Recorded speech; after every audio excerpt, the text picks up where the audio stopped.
சாய் பக்தர்களுக்கு என் அன்பு வணக்கங்கள். ஓம் சாய்ராம். என் அன்பு குழந்தையே, நீ யாரை தேடி அலைந்து திரிந்து கொண்டிருக்கிறாயோ அவரே உன்னை தேடி வரும் காலம் வந்துவிட்டது. அவரின் பிரிவு உன்னை எப்படி தனிமையில் வாட்டுகின்றது என்று எனக்கு தெரியும். அவரையே நான் உன்னிடம் கொண்டு சேர்க்கப் போகிறேன். சாயப்பா, எப்படியாவது எங்களை சேர்த்து வையுங்கள் என்று சொன்னாயே, அதைத்தான் நானும் இப்பொழுது பண்ண போகிறேன். நடப்பதை பார்த்து நீ பயந்து கொண்டே இருக்கின்றாய். நாங்கள் எப்படி ஒன்று சேருகிறோம் என்றே தெரியவில்லையே, இப்பொழுது அதற்கு ஏற்ற சூழலும் இல்லையே என்று நீ என்னிடம் சொல்கின்றாய். என் அன்பு குழந்தையே, உன்னிடம் உள்ள அனைத்து பிரச்சனையையும் நான் தீர்க்கத்தானே இப்பொழுது வந்திருக்கிறேன். அப்படி இருந்தும் நீ ஏன் இப்படி புலம்பி தவிக்கிறாய்? உன் புலம்பலுக்களெல்லாம் நான் ஒரு முடிவு கட்டப் போகிறேன். நீ கஷ்டம் கஷ்டம் என்று நீ கஷ்டத்தோடே வாழ்ந்து விட்டாய் என்று சொல்லிக்கொண்டே இருக்கின்றாய். சாயப்பா, எனக்கு கஷ்டத்தை தவிர வேறு ஒன்றும் தெரியாது, என் வாழ்க்கையில் மகிழ்ச்சி என்ற ஒன்றே இல்லை என்று நீ நினைக்கிறாய். என் குழந்தையே, நான் ஒவ்வொரு நாளும் உனக்கான சந்தோஷத்தை தந்து கொண்டு தான் இருக்கின்றேன். நன்றாக யோசித்துப்பார். உனக்கான சின்ன சின்ன விஷயங்கள் எவ்வளவு அழகாக நடந்து கொண்டு இருக்கின்றது என்று.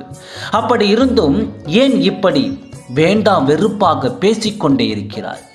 எதையுமே நேர்மையாய் பேசி பழகு. எது நடக்கும் என்று நீ முழு நம்பிக்கையோடு இருக்கின்றாயோ அதுதானே நடக்கும். நீ ஒரு விஷயத்தில் எது நடக்குமா நடக்காதா என்று சிந்தித்து கொண்டிருந்தால் அந்த விஷயம் எப்படி திசை மாறும் என்றே தெரியாது. ஆகையால் சொல்கின்றேன், நீ ஒவ்வொரு நாளும் புத்துணர்ச்சியுடன் எழு, விழிப்புணர்வுடன் இரு. எனக்கான விஷயம் கண்டிப்பாக நடந்தே தீரும் என்று முழு நம்பிக்கையுடன் இரு. ஒவ்வொரு நாள் விடியலும் நீ எதை எதிர்நோக்கி காத்திருந்தாயோ அது நடந்து விட்டது என்று எண்ணிக்கொண்டே இரு. உறுதியாக சொல்கின்றேன், கண்டிப்பாக அது நடக்கத்தான் போகிறது. நான் உனக்குள்ளே இருக்கும் பொழுது நீ எதை தேடி அலைந்து திரிந்து கொண்டிருக்கின்றாய்? உன் அலைச்சல் இங்கு வீணற்று. உன்னுடைய இந்த பயம் தேவையற்றது. உனக்குள்ளே நான் ஒவ்வொரு நாளும் பயணம் செய்து கொண்டே இருக்கின்றேன். நீ யாரை அலைந்து திரிந்து தேடுகிறாய் என்று எனக்குத்தானே தெரியும். நீ மனதில் நினைத்தாலே போதும், அவரை நான் உன்னிடம் கொண்டு வந்து சேர்த்து விடுவேன்.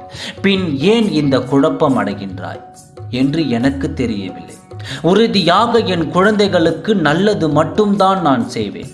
ஆகையால் நீ ஆவலுடன் எதிர்பார்த்தவர் அவரே உன்னை தேடி உன்னை நாடி வரப்போகிறார். ஓம் சாய்ராம். நன்றி, வணக்கம்.